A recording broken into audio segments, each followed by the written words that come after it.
News Andhra. వ్యాప్తంగా ఉన్న Shri Chaitanya college విద్యార్థుల నుండి పెద్ద మొత్తంలో ఫీజులు వసూలు చేసి పన్నులు ఎగవేసిన శ్రీ చైతన్య విద్యా సంస్థలపై కఠిన చర్యలు తీసుకోవాలని యువైఎఫ్ఐ రాష్ట్ర కన్వీనర్ కాసాని గణేష్ బాబు డిమాండ్ చేశారు. గుంటూరు జిల్లా లాల్పురం లింగాయపాలెం శివారు అల్లూరి సీతారామరాజు నగర్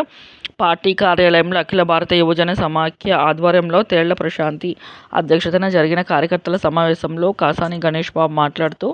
శ్రీ చైతన్య విద్యా సంస్థలు మరికొన్ని కార్పొరేట్ విద్యా సంస్థలు నీట్, జేఈఈ వంటి పరీక్షల కోసం తల్లిదండ్రుల నుంచి పెద్ద మొత్తంలో ఫీజులు వసూలు చేస్తూ విద్యార్థులు కట్టలేని పరిస్థితుల్లో మానసికంగా వేధిస్తూ ఆత్మహత్యలకు పూరికొల్పే విధంగా విద్యార్థులను వేధింపులకు గురిచేస్తున్న విద్యా సంస్థలపై మరియు యాజమాన్యంపై కఠిన చర్యలు తీసుకోవాలని కోరారు. విద్యార్థులు ఆత్మహత్యలకు పాల్పడుతున్న సంఘటనలు, తల్లిదండ్రుల ఆవేదనలు ఎన్నో మనం రోజు పేపర్లో, టీవీలో, వాట్సాప్లో చూస్తున్నాం. అనేక గ్రామాల నుండి, పట్టణాల నుండి పిల్లలను బాగా చదివించుకుని అనేక కష్టాలు పడుతున్న తల్లిదండ్రులు సొంత ఆస్తులను, పొలాలను తాకట్టు పెట్టి అప్పులు చేసి పిల్లల భవిష్యత్తు కోసం కార్పొరేట్ కాలేజీలో చేరిస్తే తల్లిదండ్రులు పెద్ద భారంతో ఫీజులు వసూలు చేస్తున్నారని